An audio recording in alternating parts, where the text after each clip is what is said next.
नमस्कार प्यारे दोस्तों, कैसे हैं आप सब। आशा करता हूँ इस सर्दी में आप सब बहुत बढ़िया होंगे।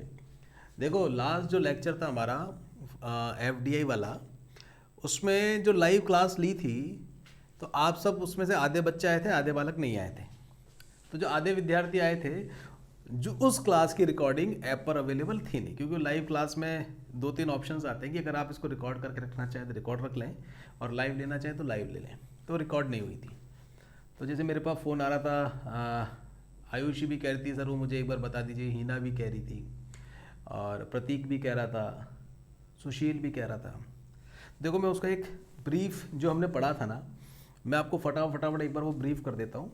फटाफट इन द सेंस कि हम सारी बातें उसमें लेंगे, कोई शॉर्टकट नहीं लेंगे, और इसको मैं अभी यूट्यूब पे डाल ही दूँगा, और इस वाले लेक्चर को ऐप पर भी डाल दूँगा। तो जो हमने वो पढ़ा था लास्ट लेक्चर जो लाइव वाला, उसका पार्ट इसमें समाहित रहेगा, और एफडीए के आगे वाला पार्ट भी क्लास का इसमें समाहित रहेगा। तो अपनी करीबन पौन घंटे की क्लास हो जाएगी, पौने एक घंटे की। इसको देख लेना, और इसके बाद जो नेक्स्ट लाइव क्लास रहेगी तो उसमें सब तुम टाइम पे आ जाया करो, और मेरी भी वैसे कोशिश रहेगी कि उसकी भी रिकॉर्डिंग आपको ऐप पर मिल जाए। चलिए, तो आज का हम लेक्चर स्टार्ट करते हैं।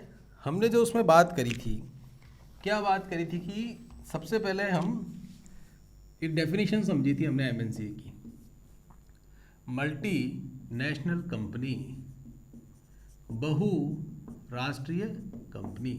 देखो, इस कंपनी की जो हम सामान्यतः डेफिनेशन आज तक सुनते और पढ़ते आए थे वो यही थी कि ऐसी कंपनी जिसके 2 या 2 से अधिक देशों में व्यापार होता है उसको हम मल्टी नेशनल बोलते हैं। मल्टी नेशनल, बहुराष्ट्र, कई राष्ट्रों में होने काम करने वाली कंपनी को हम एमएनसी बोलते थे। ये हमारी परिभाषा थी।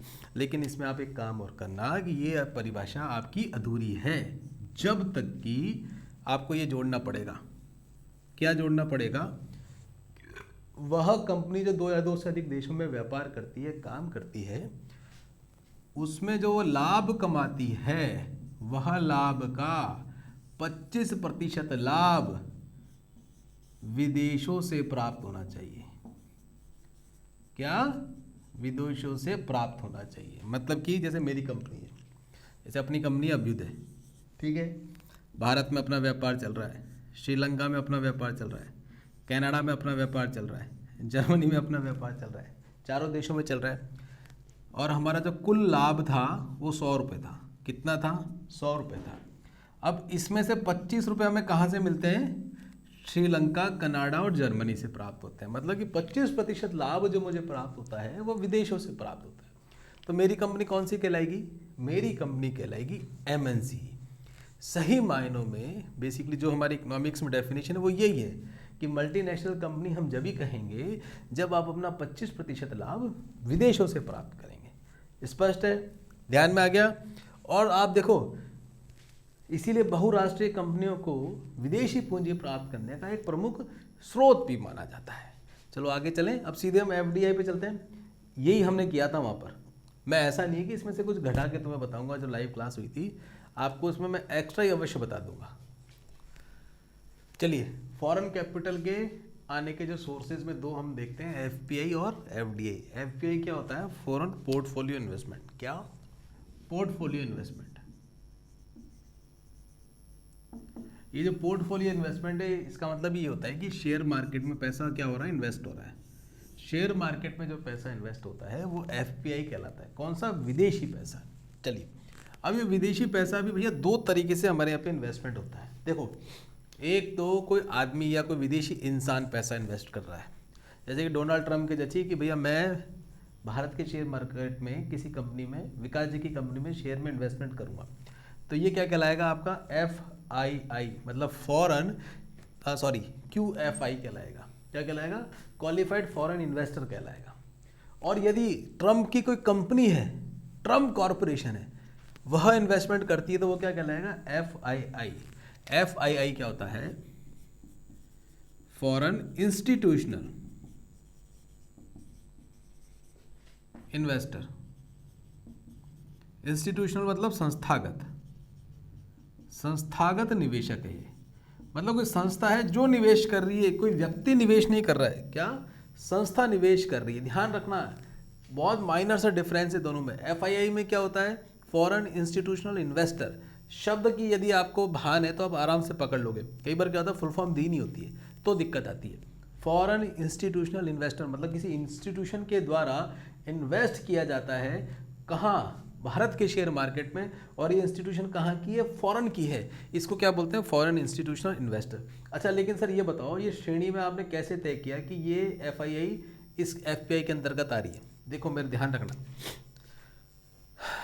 ये जो शेयर मार्केट का इन्वेस्टमेंट है ना, इसको हॉट मनी भी कहते हैं। पहली बात, गर्म मुद्रा, गर्म गर्म रोटी खाते हो ना, ऐसे हॉट मनी भी कहते हैं। और क्यों कहते हैं इसको हॉट मनी?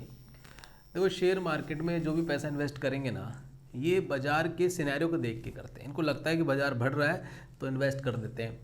और आपने अखबारों में कई बार देखा और पढ़ा और सुना भी होगा न्यूज़ में कि शेयर मार्केट धड़ाम देने से 1000 पॉइंट गिर गया। कारण कि जो विदेशी संस्थागत निवेशक थे या भारत के संस्थागत निवेशक थे, उन्होंने अपना पैसा बाहर निकाल लिया या अपने शेयर्स बेच दिए।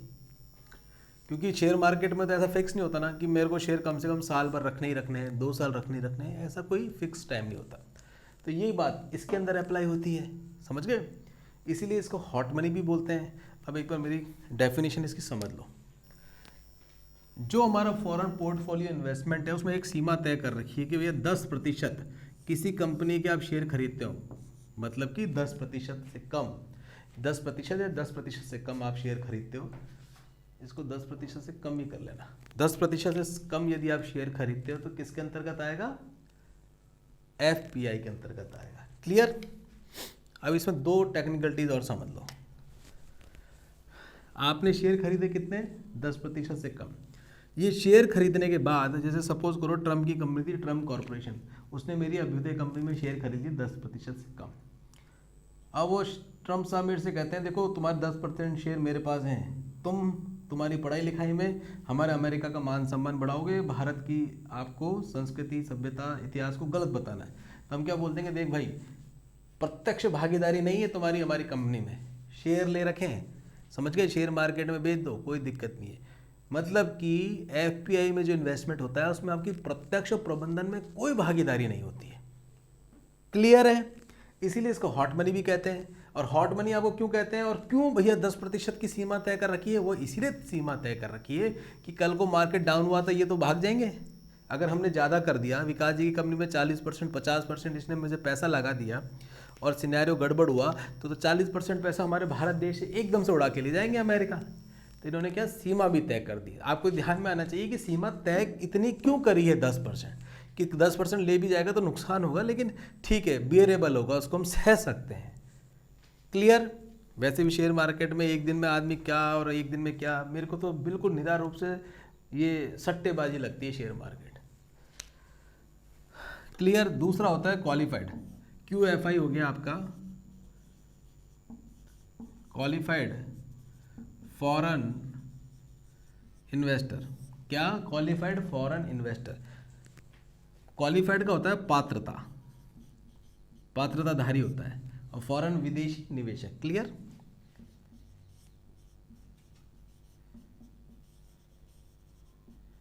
अब मेरी बात समझो, एफपीआई में चाहे एफआईआई में निवेश करो चाहे क्यूएफआई में करो, कहाँ पर किस बाजार में जाके करते हो? शेयर मार्केट में जाके करते हो। सीमा कितनी तय है? 10% से कम शेयर खरीद सकते हो। देखो यहाँ पर तो कौन खरीद रहा था एफआईआई में? विदेशी संस्थागत, मतलब कोई संस्था खरीद रही थी। और यहाँ पर कौन खरीदता है? क्वालिफाइड में विदेशी, ध्यान देना, इंसान, मतलब किसी व्यक्ति के द्वारा शेयर खरीदे जाएं शेयर मार्केट में। जैसे मैं विकास हूँ, मेरा अकाउंट खुला हुआ है जैसे शेयर मार्केट में, मैं डायरेक्ट कोई शेयर खरीदता हूँ तो वो किसके अंतर्गत आता है? क्वालिफाइड फॉरेन इन्वेस्टर के अंतर्गत आता है।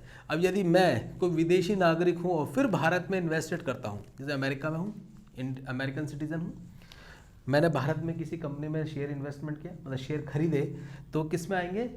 पात्रता विदेशी निवेशक कहलाऊंगा मैं, qualified foreign investor कहलाऊंगा।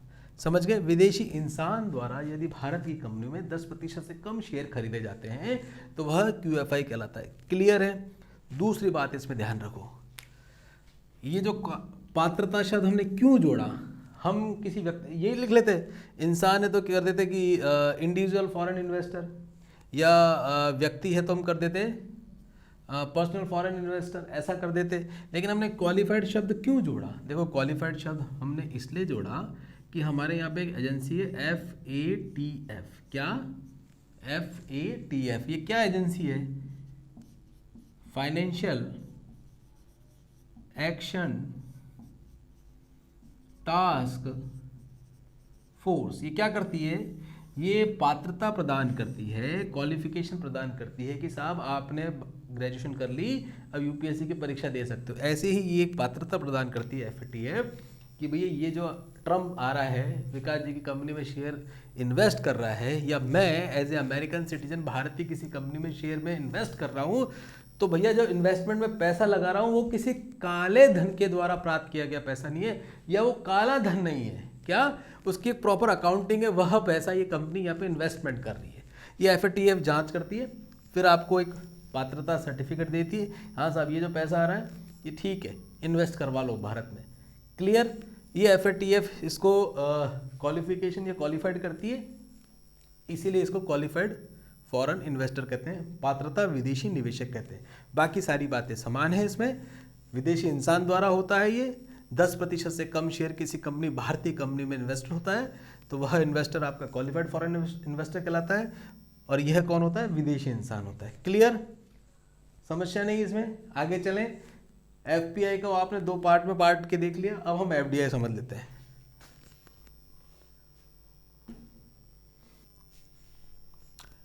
Foreign direct investment में क्या डिफरेंस होगा? पहली बात तो देखो, हमने यहाँ देखा था कि जब हम FPI समझ रहे थे कि उसमें 10% की सीमा तय थी। FDI में क्या है, इसकी जब भी आप डेफिनेशन बताओगे, 10% या उससे अधिक जो इन्वेस्टमेंट होता है विदेशी इंसान या संस्थाओं द्वारा, वह क्या कहलाता है? FDI कहलाता है। लेकिन ये इन्वेस्टमेंट शेयर मार्केट में नहीं होता। सपोज करो मैं हूँ, मेरी समोसे बनाने की फैक्ट्री है, समोसे का मतलब हम उत्पादन करते हैं, या मेरी हलवाई की दुकान है। डोनाल्ड ट्रंप को लगा कि नहीं, मुझे विकास जी की फैक्ट्री में इन्वेस्टमेंट करना है, तो उसने इन्वेस्टमेंट किया। और मेरी फैक्ट्री में कितना इन्वेस्टमेंट किया उसने? सपोज करो 20% इन्वेस्टमेंट किया, और 20% FDI में उसने इन्वेस्टमेंट किया। तो मैंने क्या किया? मैंने एक रेस्टोरेंट बना लिया बगल में, एक नई बिल्डिंग खड़ी कर ली, हाँ, रसोई में नए यूटेंसिल्स ले आया। तो ये जो सारा इन्वेस्टमेंट किया, ये कैसा इन्वेस्टमेंट है? एसेट जनरेशन का इन्वेस्टमेंट है। इसमें मेरी एक एसेट जनरेशन हुई, मैंने नई दुकान बनाई, रेस्टोरेंट बनाई, मैंने सपोज करो एक नई गाड़ी घोड़ा भी लिया, लॉजिस्टिक में भैया सामान इधर से उधर बेचने के लिए। तो जितना भी इन्वेस्टमेंट हुआ, इससे मेरा एक एसेट क्रिएशन हुआ।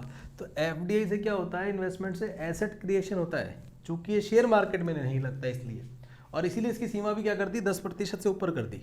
क्यों? डोनाल्ड ट्रंप मेरी गाड़ी उठा के तो अमेरिका से ले जाने ऐसे रहा, अगर वो शेयर बेचता है मेरे तो पैसा ही तो लेगा, समझ गए?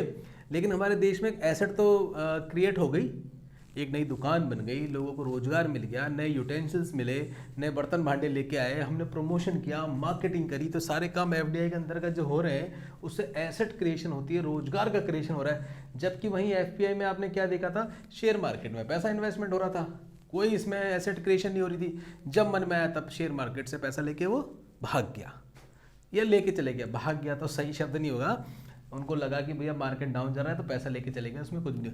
इसमें तो एसेट क्रिएशन करके चले गया। ये तो था एक छोटा उदाहरण। अब दूसरा उदाहरण, जैसे मान लो अपन अपनी कार बनाने की फैक्ट्री खोली अपन ने, और एक बड़े से हमने एरिया में 100-150 एकड़ में कार का प्लांट लगाया, और वहाँ पर हम क्या मिलेगा? हमें FDI मिलेगा। मेरे पास पैसे कम थे तो भैया अमेरिका से ट्रंप ने इन्वेस्टमेंट कर दिया, और हमने क्या किया? बहुत बढ़िया इंफ्रास्ट्रक्चर बना दिया, रोड वोड सब बना दी, और फैक्ट्री से हाईवे तक के लिए डिलीवरी करने के लिए, लॉजिस्टिक के लिए भी बढ़िया रोडें बना दी, और बिल्डिंग चमाचम सब कर दिया। 60% पैसा मेरा, 40% ट्रम्प साहब का। वो 40% पैसा मुझे मिल गया, तो मैंने क्या? फैक्ट्री में बहुत बढ़िया काम करवा लिया। अब इन कामों से क्या होता है? देश में एसेट का क्रिएशन होता है, इस विदेशी मुद्रा से रोजगार बढ़ता है, जो हम लाभ समझेंगे। अब आपको ध्यान में आ रहा होगा कि FDI क्यों अधिक लाभकारी माना जाता है FII से।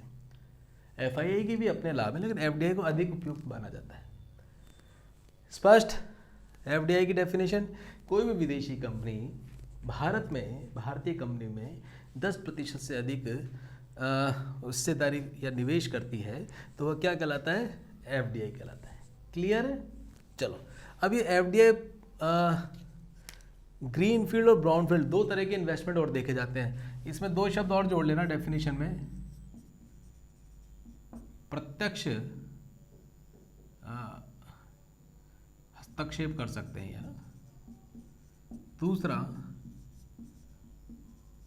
प्रबंधन में भी हस्तक्षेप होता है जब आपका एफडीआई हो जाता है। अब जब 40% अगर एफडीआई मेरी ट्रम्प ने मेरी कंपनी में इन्वेस्टमेंट किया है तो क्या बोल सकता है वो, देखो विकास जी इस फैक्ट्री का आप लेआउट ठीक करो, आपकी जो कंपनी में जो गाड़ी बन रही है, मेरा मत ये है कि इस गाड़ी में ये चेंजेस होने चाहिए, इतने एम्प्लॉय की स्ट्रेंथ होनी चाहिए। मतलब कि आपके मैनेजमेंट के जो डिसीजन हैं उन निर्णयों में इनकी प्रत्यक्ष हस्तक्षेप या जवाबदेही भी तय होती है। ये दो वर्ड जरूर जोड़ लेना, प्रबंधन में हस्तक्षेप और प्रत्यक्ष हस्तक्षेप किस में हो जाता है, फॉरेन डायरेक्ट इन्वेस्टमेंट में हो जाता है। क्लियर? चलो, ग्रीन फील्ड और ब्राउन फील्ड इन्वेस्टमेंट इसके और देख लो। जैसे ग्रीन आपने नाम देखा, हम देखते हैं भैया हरियाली हो जाती है, बड़ा अच्छा लगता है सब कुछ, पेड़ पौधे उग रहे हैं, जंगल उग रहे हैं, मतलब समृद्धि का प्रतीक हो रहा है, यही हो रहा है ना। और ब्राउन फील्ड में क्या होता है, ब्राउन फील्ड ठीक इस समृद्धि का थोड़ा सा उल्टा होता है। कैसे? देखो, जैसे कि मैंने फैक्ट्री खोली, अपने कार बनाई की फैक्ट्री थी, उसी में चलो इन्वेस्टमेंट हुआ। बगल में इसने क्या बोला, ट्रम्प ने, साहब मैं आपको एफडीआई थोड़ी बढ़ा रहा हूँ, या कोई मेरी ऑलरेडी कोई कार बनाने की फैक्ट्री थी, ट्रम्प ने देखा विकास जी की बड़ी अच्छी कंपनी चल रही है, उसने इन्वेस्टमेंट किया, उसने क्या बोला कि साहब बगल में आप जाओ, ठीक है, और एक नई फैक्ट्री खोलो।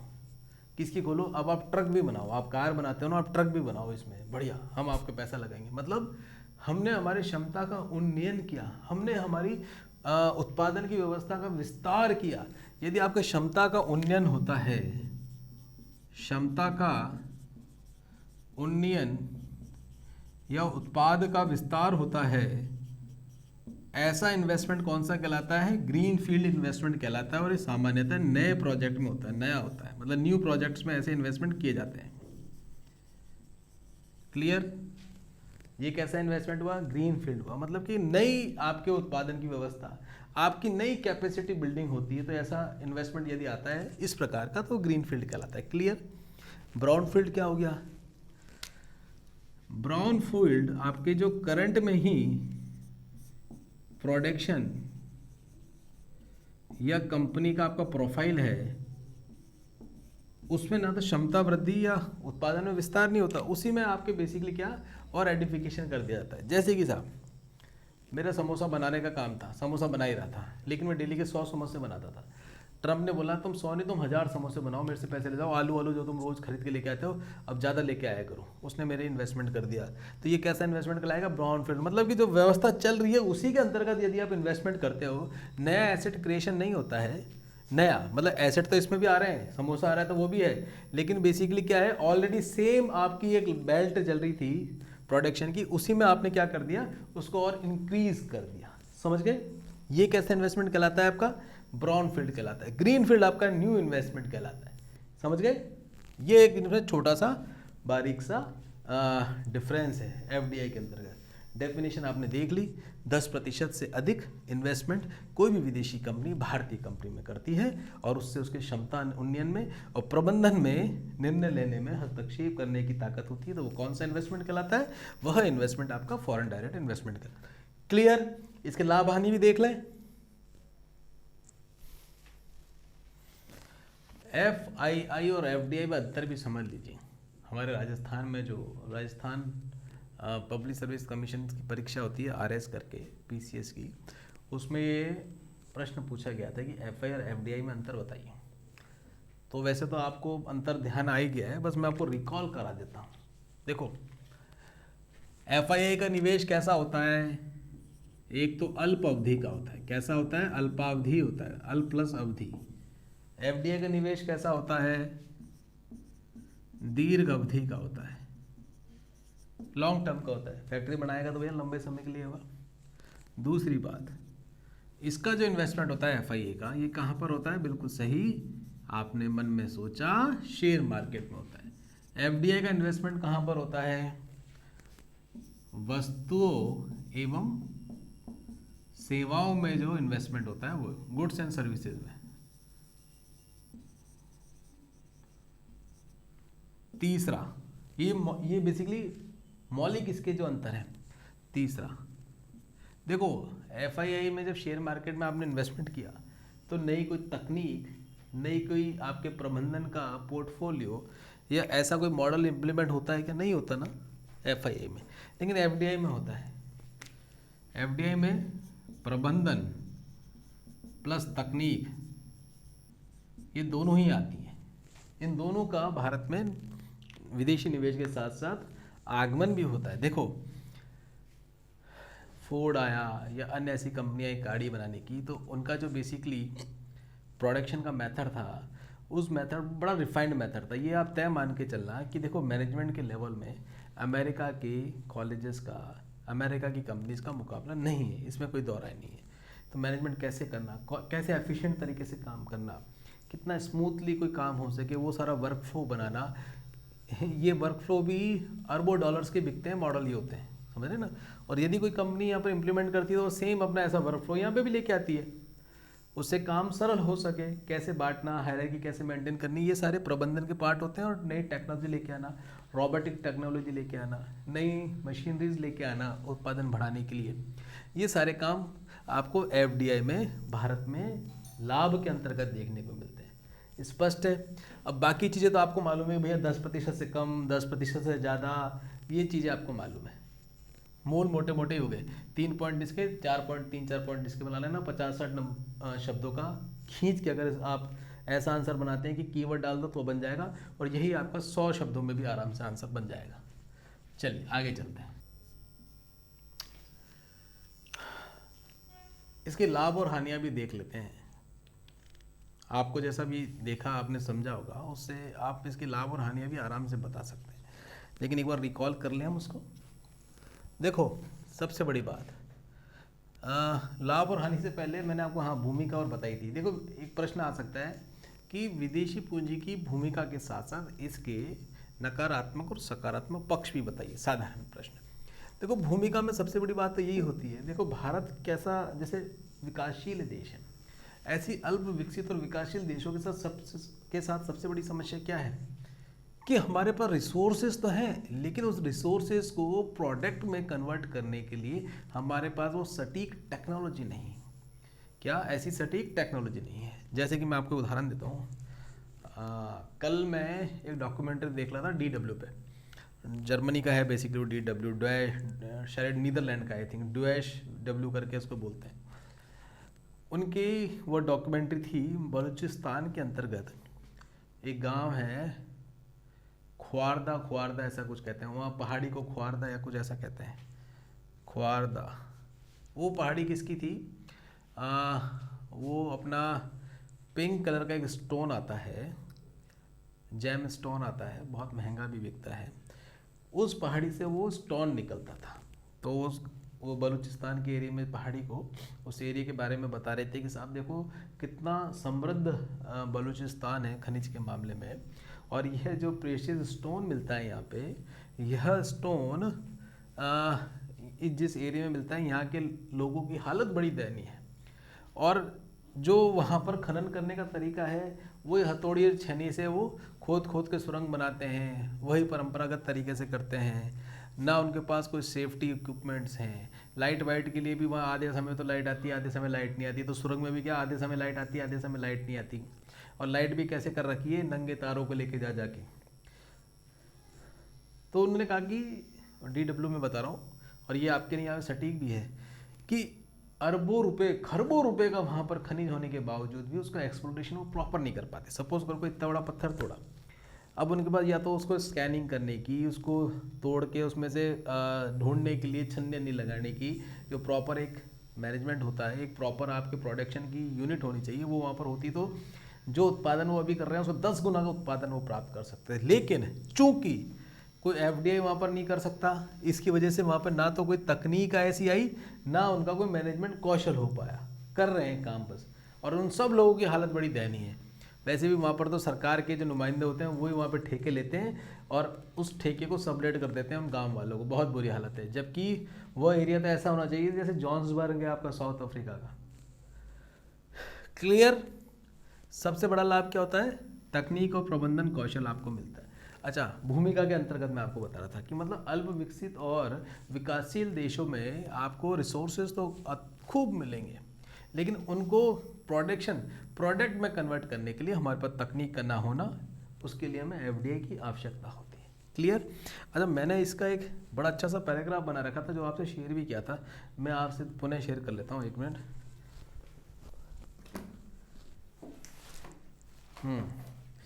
देखो वो पैराग्राफ है, देखो ये लिखा हुआ था, अल्प विकसित एवं विकासशील देशों के लिए विदेशी पूंजी आवश्यक है। ये जब हम परीक्षा के नोट्स बनाए थे उसी में से है ये। यह न केवल देश में उत्पादन बढ़ाने में सहायक है बल्कि नई तकनीक का उत्पादन में प्रयोग करके उत्पादन की गति को भी बढ़ाना है। साथ ही साथ इसमें जोड़ा था, पूंजी उत्पादन का भी मुख्य संसाधन है। अल्प विकसित एवं विकासशील देशों में पूंजी का अभाव होता है। ऑब्वियस सी बात है, देखो हमारे यहाँ पर सबसे बड़ी कंस्टेंट ही है, इतना पैसा कैपिटल हमारे पास है नहीं। तो जब बाहर वाला पैसा लेके आएगा तो उससे नई टेक्नोलॉजी भी आएगी और नए संसाधन भी हम खड़े कर लेंगे, जिससे उत्पादन के अन्य साधनों का पूर्ण दोहन नहीं हो पाता। क्यों? क्योंकि पूंजी का अभाव है, तकनीक का अभाव है। अतः विदेशी पूंजी घरेलू पूंजी के अभाव को दूर करने में सहायक है। क्या? घरेलू पूंजी दूर करने में सहायक है। क्लियर? तो ये पैराग्राफ जो मैंने आपको लिखा है, इसकी मैं आपको वो फोटो खींच के भेज दूंगा मेरे रजिस्टर में से। ये आप भूमिका में लिखना, उसके बाद लाभ और हानि को एलोबरेट कर देना। सबसे बढ़िया विदेशी विनिमय भंडार तो बढ़ता ही है। जब बाहर से डॉलर आएगा यहाँ पे तो डॉलर हमारी तिजोरी में आएगा तो हमारा विनिमय भंडार बढ़ता है। नई तकनीक, प्रबंधन कौशल, क्लियर। उत्पादन और रोजगार में वृद्धि, ये भी आप सरल इससे रिलेटेड हो जाता है। हम हमारी फैसिलिटी को बढ़ाएंगे तो उसके लिए हमें नए एम्प्लॉयमेंट की आवश्यकता पड़ेगी, प्रोडक्शन बढ़ेगा, लोगों को रोजगार मिलेगा, आधारभूत संरचना का भी विकास होता है। नई रोडें बनती हैं, फैक्ट्रीज बनती हैं, गाड़ियाँ घोड़े आते हैं, पेट्रोल पंप बनते हैं, उससे रिलेटेड एंसिलरीज इतनी सारी फैसिलिटी जनरेट हो जाती हैं, आधारभूत संरचना बढ़ती है। ये करंट अकाउंट डेफिसिट कम होता है। जब हमारे यहाँ पर डॉलर अधिक आएगा तो हमारी तिजोरी में डॉलर अधिक रहेगा, या यूँ कह लीजिए हमारे यहाँ पर फिर धीरे धीरे आप एक्सपोर्ट भी अपना बढ़ाएंगे। जैसे एप्पल है, एप्पल ने बोला कि मैं भारत में अब हमारे यहाँ पर आपके सेमीकंडक्टर इंडस्ट्रीज़ बनाने में योगदान दूंगा। तो यहाँ जब सेमीकंडक्टर इंडस्ट्री बनेगी और यहाँ से हम जब उसको एक्सपोर्ट करेंगे तो हमारा क्या, करंट अकाउंट डेफिसिट भी कम होगा। क्लियर? ये इसके पॉजिटिव पॉइंट हैं। नेगेटिव पॉइंट में देखो, इनिशियली तो ये दृष्टिगोचर होते हैं नेगेटिव पॉइंट, पर आपको ऐसे ही लिख के आना है। असंगठित क्षेत्र में बेरोजगारी बढ़ती। असंगठित क्षेत्र कैसे? देखो, हमारे घर के आसपास पहले जयपुर में लोह पीटा बैठा करते थे। लोह पीटे का उदाहरण होते हैं लोहार, वो वहाँ पे बर्तन बनाया करते थे, लोहे की करछी, लोहे की संडासी, चिमटा, कढ़ाई, ये सब बनाया करते थे। सामान्यतः परिवार में वो जाया करते थे। लेकिन जैसे जैसे बाहर की कंपनियां, बाहर की टेक्नोलॉजी और हमारी उन्नत प्रोडक्शन फैसिलिटी आई तो बर्तनों में तो क्रांति आ गई। एकदम से बड़े फिनिश्ड, बहुत अच्छे अच्छे बर्तन आने स्टार्ट हो गए। समझ गए? तो उससे क्या हुआ, यह जो असंगठित क्षेत्र में थे इन लोगों के पास बेरोजगारी होने स्टार्ट हो गई। पहले तो हर घर में चाकू, पहले स्टील के चाकू काम में आया करते थे, वो लकड़ी लगे हुए, और अब चाकू आते हैं वो स्टेनलेस स्टील वाले। तो इस प्रकार से उनका काम कम हुआ, बेरोजगारी बढ़ी। पहले उन चाकुओं के लिए एक और हुआ करता था, गली में फेरी लगा लगा के आता था कि भैया धार करवा लो, धार करवा लो। तो स्टील के चाकुओं पे झार होती थी, स्टेनलेस स्टील पे नहीं होती, काम नहीं आती, वो बहुत जल्दी दोबारा भौटा हो जाता है। इसी प्रकार से असंगठित क्षेत्र में बेरोजगारी बढ़ती है, एकाधिकार की प्रवृत्ति आती है। अब जैसे बाहर से कोई कंपनी आई, उन्होंने अपनी टेक्नोलॉजी से ऐसे प्रोडक्ट बनाने स्टार्ट कर दिए कि जल्दी से दूसरा कोई बना ही नहीं पाता, तो उसमें उनकी मोनोपोली सस्टेन होने लग जाती है। इसी को क्या बोलेंगे, एफडीआई आने से, विदेशी कंपनी आने से एकाधिकार की प्रवृत्ति बढ़ती है। कीमतों में स्थिरता, इसको अस्थिरता कर लेना। इनिशियली तो क्या होगा, सपोज करो मैंने कोई अच्छा सा बर्तन बनाया या कोई ऐसा चाकू ही बनाया, तो इनिशियली तो क्या करूँ मैं, आपको उसको टेस्ट करवाने के लिए, भैया एक बार आपकी रसोई में पहुंच जाए ये चीज़, क्योंकि एक बार आपने अनुभव कर लेना तो फिर क्या होगा, आप यही चाकू लेके आओगे। जो फील होता है ना प्लेजर का, वो एक बार आपको दिलाना चाहते हैं ये।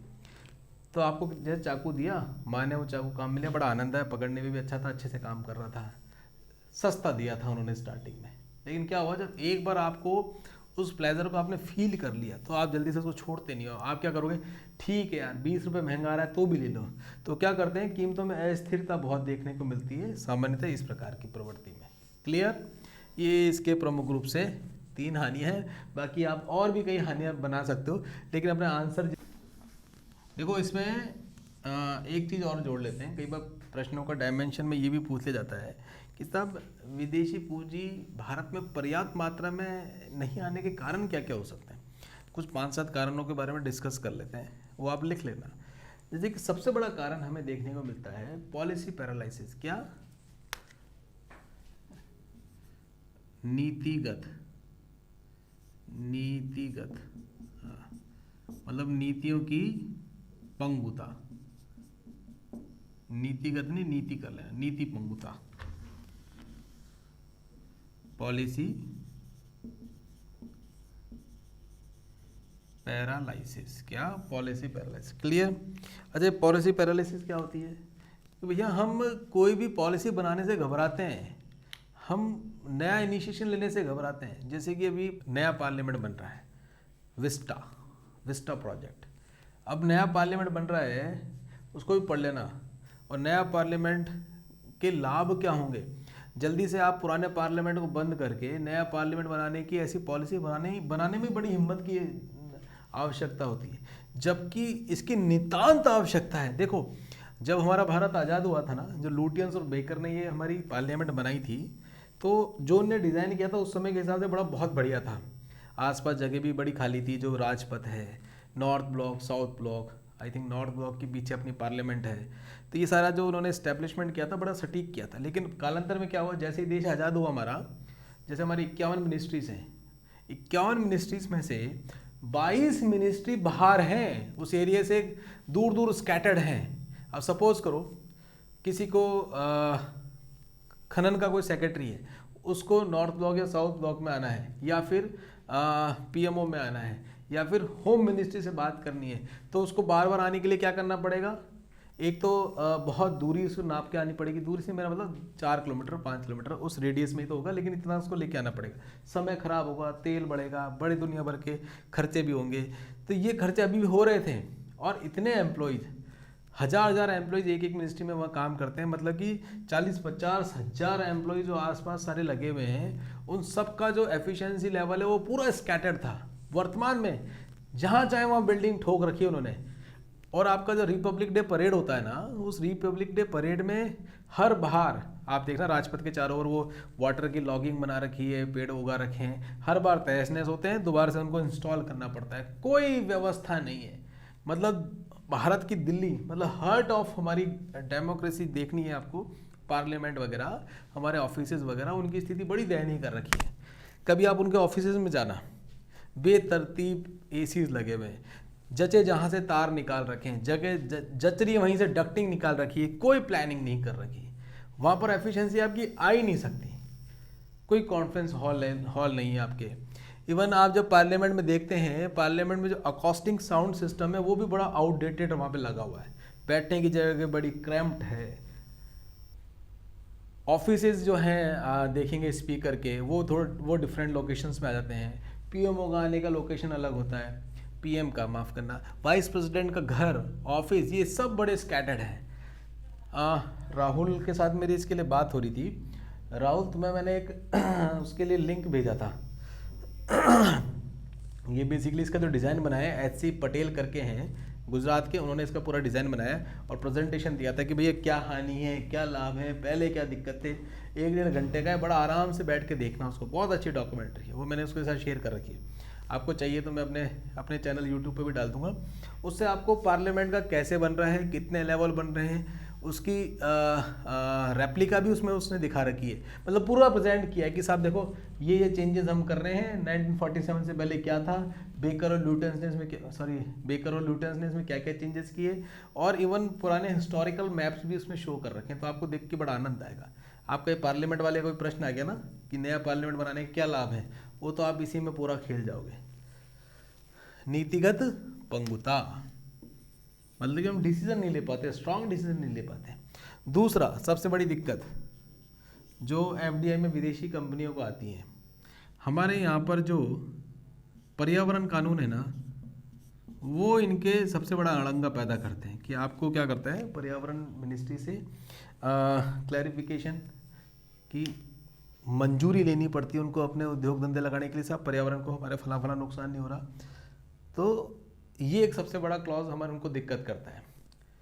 और क्या नाम था उस लेडी का जो कांग्रेस के टाइम पे मिनिस्टर थी, अभी ध्यान आ जाएगा, साउथ इंडियन मोटी सी हैं, उनके लिए कहा जाता था कि भैया एक इन्हीं की वजह से, इसी मिनिस्ट्री की वजह से क्या है हमारे यहाँ पे इन्वेस्टमेंट नहीं आ सकता। और क्या है, उनको आप इनकी मिनिस्ट्री को राजी कर दो तो आपको क्या मिल जाएगा, परमिशन मिल जाएगी। तो पर्यावरण कानून में बहुत बड़े बात है। एक हमें कानून देखने को मिलता है कुशल श्रम की कमी। प्रधानमंत्री मोदी कहते थे यार ले तो आऊँ मैं कंपनी, सपोज करो बुलेट ट्रेन बनाने के लिए फैक्ट्री बना दी, उस फैक्ट्री में मुझे जो लेबर चाहिए, जो स्किल लेबर चाहिए, बेरोजगारी बहुत है, व्यक्ति बहुत है, लेकिन उनमें वो स्किल नहीं है कि वो स्किल चाहिए मुझे भैया उत्पादन कराने के लिए, रोजगार दिलवाने के लिए। तो तीसरे हमें मोटा मोटा देखने को मिलता है कुशल श्रम की कमी है। और कहीं ना कहीं हमारे जो लेबर लॉज है ना वो भी इसके लिए दिक्कत पैदा करते हैं। ये भी एक अलग से पॉइंट आप लिख सकते हो। क्लियर। साथ ही साथ एक और बड़ी जटिल समस्या आती है, जैसे नंदीग्राम का आपको इवेंट ध्यान ही होगा, टाटा ने वहाँ से उठा के गुजरात में अपनी फैक्ट्री लगा दी थी। एक बड़ा उसमें रोचक हिस्सा देखने को मिलता है कि प्रधानमंत्री जी कहते हैं, मोदी जी, कि मात्र 10 पैसे लगे मेरे और मेरे को हजारों करोड़ का इन्वेस्टमेंट गुजरात में प्राप्त हो गया। कैसे प्राप्त हुआ था? इन्होंने केवल रतन टाटा को मैसेज किया था, इतना सा मैसेज में केवल एक लाइन लिखी थी कि गुजरात में आपका स्वागत है, ऐसा एक छोटा सा मैसेज किया था। रतन टाटा जी ने तुरंत ही क्या किया, वहाँ पर अपनी फैक्ट्री लगा दी। अब बताओ, वहाँ पर टाटा का ज़बरदस्त प्रोडक्शन हो रहा है, मारुति ने भी वहाँ पे अपना एस्टेब्लिशमेंट लगा दिया, वो पूरा हब ही ऑटोमोबाइल हब बन के रह गया। और बंगाल की हालत देख लो आप, समझ गए। लेबर लॉज और भूमि अधिग्रहण, एक और मुद्दा था ना बड़ा, भूमि अधिग्रहण, ये पॉइंट है, आप उनको लिख लेना, ठीक है ना। ये केवल कीवर्ड ही लिख लेना, इसी से आपको ध्यान में आ जाएगा। अब सपोज करो अपन ने 8 कीवर्ड ध्यान कर लिए, तो एक कीवर्ड को आपको एक्सप्लेन कर 10 शब्द तो लगेंगे ही लगेंगे। तो आपके 8 कीवर्ड से कितने हो गए, 80 शब्द हो गए। मेरे हिसाब से तो 10, 15, 20 शब्दों से कम में एक्सप्लेन होता नहीं है, और आप 20 शब्द भी पकड़ते हो तो 160 शब्द तो आपके इसी के अंतर्गत हो गए कि क्यों हमारे यहाँ पर भारत में विदेशी निवेश नहीं आ रहा है। क्लियर। अच्छा, और जटिल कर संरचना, टैक्स स्ट्रक्चर, ये भी हमारे लिए बड़ी थी। अब इसको हम धीरे धीरे सिंप्लीफिकेशन और बहुत सिंप्लीफाई कर दिया है। हम कर ढांचे में भी बहुत सुधार कर रहे हैं। पहले मैट और अन्य प्रकार के 6 टैक्सेस लगते थे जिनसे बड़ी दिक्कत पैदा हुआ करती। क्लियर। तो हमने क्या क्या देख लिया, नीतिगत पंगुता, पर्यावरण कानून, कुशल श्रम, लेबर लॉज की समस्या, भूमि अधिग्रहण की समस्या। भूमि तो अधिग्रहण करना ही बहुत भारी काम है, और आप देखते हो जटिल कर संरचना। साथ ही साथ वैश्विक प्रतिस्पर्धा भी आप लिख सकते हो, ठीक है। वैश्विक प्रतिस्पर्धा में जैसे कि कठिन होती जा रही है आज के समय में। क्यों होती जा रही है? देखो हमारे यहाँ पे जैसे बांग्लादेश और पाकिस्तान, ये दोस्तों हमें कॉटन के जो कपड़े आते हैं उसमें बड़ा टफ कंपटीशन देते हैं, क्योंकि वहाँ पे लेबर बड़ी सस्ती है।